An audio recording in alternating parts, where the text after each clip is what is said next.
Here we say Brits tend not to take themselves and their problems all that seriously. And according to ethnologist Kate Fox, who wrote a book about the islanders and their peculiarities, this is even taboo. And so some people sometimes react to the general misery in the country, the crumbling schools, the ailing health system, and the ever widening gap between rich and poor with humor. The cost of living crisis, the crisis surrounding the income of the people, was shortened to cosy lives by the younger generation. But these days, even the British are losing their laughs here. Joe Cox can also report on this. He works for the Debt Justice Organization in London, and this wants to put an end to the exploitation of people through debt. The organization is based at Oxford House, a community centre in the borough of Tower Hamlets, east of the City of London. When I walk out of the door, I am immediately confronted with the problems we are dealing with, is what he told a newspaper.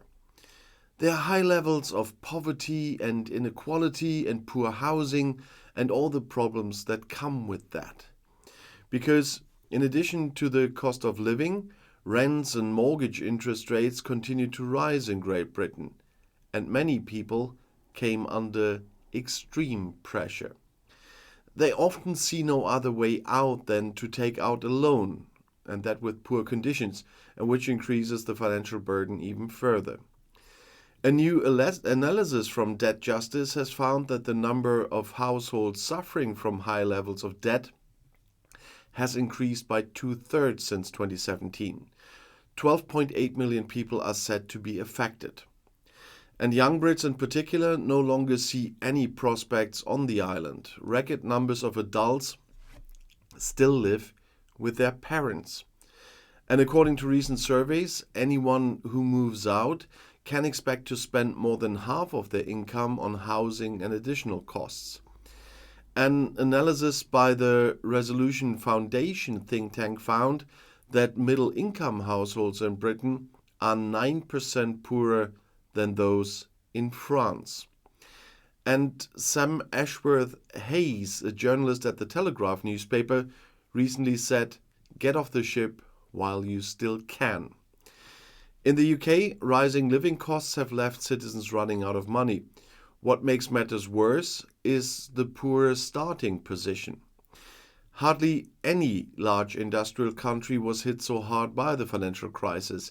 Even today, workers on the island earn less than in other countries. Real wages are still only slightly above the 2008 level, partly because Brexit hampered growth. And social benefits are no longer sufficient, even for employed people. That was explained by Isabel Taylor from the Joseph Rowntree Foundation. The great frustration with the government is reflected in the surveys, and accordingly, Prime Minister Rishi Sunak is just as unpopular today as Boris Johnson was when he left office in July 2022. And this despite Sunak emphasizing in his inaugural speech last October that he wanted to do things differently than his predecessor. He wanted to be professional and put people's needs at the center. However, according to a YouGov poll, 67% do not have a good opinion of him. The opposition Labour Party, however, is around 20 points ahead of the Tories now. And this means that the Conservative Party is threatened with a crushing defeat in the next elections. As a last resort, the government plans to schedule next year's parliamentary elections relatively late, as government officials have reported privately. Sunak is counting on the economic situation in the country to have eased somewhat by then. The prospects for this are good, at least Adam Corlett from the Resolution Foundation think tank thinks so. He predicts falling inflation for 24. Although the economic prospects are improving as a result, the incomes of the lower income households will probably continue to fall. And Kelly Beaver from polling firm Ipsos therefore doubts that this news will impress voters in the UK.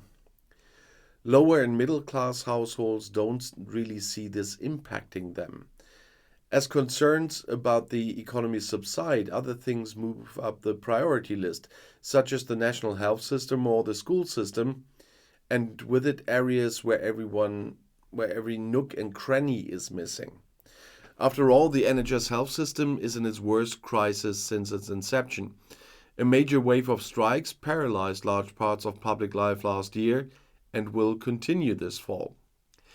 At the end of September, assistant and chief physicians want to stop working together for several days for the first time in order to get a better salary, but also to draw attention to the devastating conditions in the health system.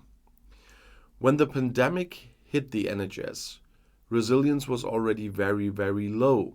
That was pointed out by Stuart Hoddenot from the Institute for Government think tank. In January this year, people with a stroke, serious burns, or chest pains waited an average of 93 minutes for an ambulance, and that according to NHS England. The number of English people waiting for routine treatment in the clinic hit a new record this week. And parents and school principals also reacted in shock to the botched concrete scandal. At the beginning of the month, the Conservative government had more than 100 buildings fully or partially closed just days before the official start of classes. The origin of the problem is the use of an A-rated concrete called RAAC. It is cheaper but less robust and therefore only has a lifespan of a few decades. Regular maintenance work is therefore essential, as experts emphasize. However, these did not take place, or at least not enough. And that was also said by the National Audit Office. The problem was caused by years of lack of investment. The concrete crisis, many critics say, is the perfect metaphor for the crumbling kingdom that had been ruined by the Tory government for more than a decade. And according to Joe Cox, to understand how things got this far, you have to take a further look into the past, back to the 1980s. The then Prime Minister Margaret Thatcher and her successor John Major privatized many public companies. The aim was to save taxes and increase efficiency. The measures paid off, at least for a while. In the long term, however, it did not bring the desired success, as is now evident in Great Britain. The English water supply company Thames Water, for example, loses almost a quarter of its tap water through leaks. That was explained by British environmental journalist Tim Smedley. No new reservoir has been built since 1991. On the contrary, instead of investing in infrastructure, companies borrowed large amounts of money and then passed the majority on to their shareholders. And Thames Water alone currently has debts of £14 billion. And in the event of bankruptcy, the obvious solution would be nationalization. After all, even staunch advocates of privatization admit that it has failed. And the fatal fire in Grenfell Tower also highlighted the consequences of this policy. More than 70 people died in the fire at a residential tower in London's North Kensington district in 2017. The Grenfell fire was not inevitable. It was a crime caused by decades of deregulation, privatization, and the prioritization of profit over safety. That was said by the Fire Brigade's Union Chief Matt Reck on the 6th anniversary of the disaster in June. In the mid-1980s, fire safety standards in residential buildings were deregulated and mandatory guidelines for the construction industry were largely dispensed with. A course that the Labour government under Tony Blair also stuck to. And since Thatcher, social housing has also been in short supply. Millions of affordable living space were allowed to be sold. Since then, the market has largely regulated rental prices, and these have continued to rise for years. And if you want to know more what's going on at the moment, the next video is right here in the end screen. I'll see you there. I'll be back.